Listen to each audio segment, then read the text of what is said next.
Hello everyone, welcome back to my channel. Today we will be learning about motion and measurement. Different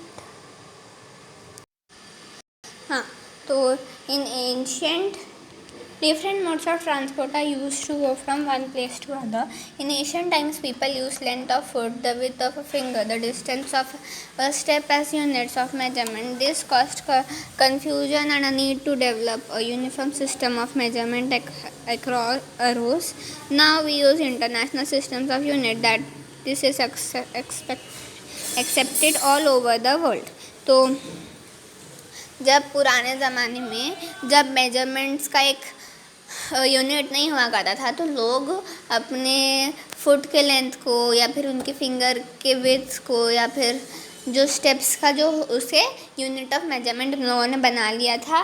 लेकिन हर किसी का जो foot का length या फिर ये सब कुछ सेम तो नहीं होता है ना, तो इसकी वजह से बहुत कन्फ्यूजन होता था और फिर इसके लिए इस वजह से एक यूनिफॉर्म सिस्टम ऑफ मेजरमेंट आया।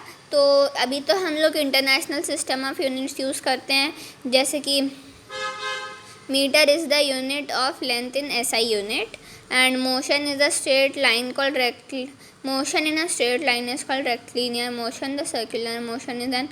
तो ये तो हमको समझ में आ गया कि यूनिट मतलब हम जो मीटर यूज़ करते हैं। ये तो हो गया कि हमारा जैसे हम डिस्टेंसेस और लेंथ कैसे मेजर करते हैं। अभी मोशन क्या होता है?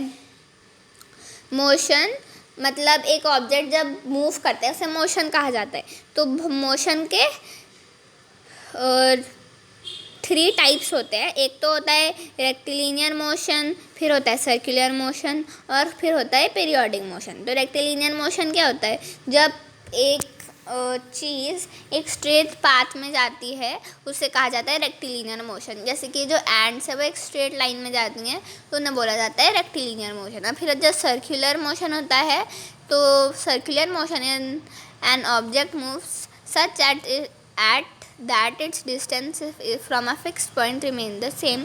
जैसे कि अर्थ का रोटेशन है वो एक सर्कुलर मोशन है, क्योंकि अर्थ अपनी जगह पे रह के ही रोटेट करती है। वो भले ही वो रिवॉल्यूशन भी करती है, लेकिन जो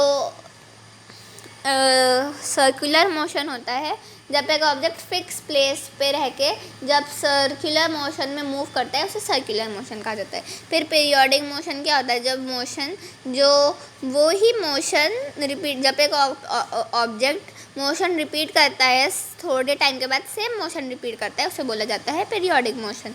जैसे कि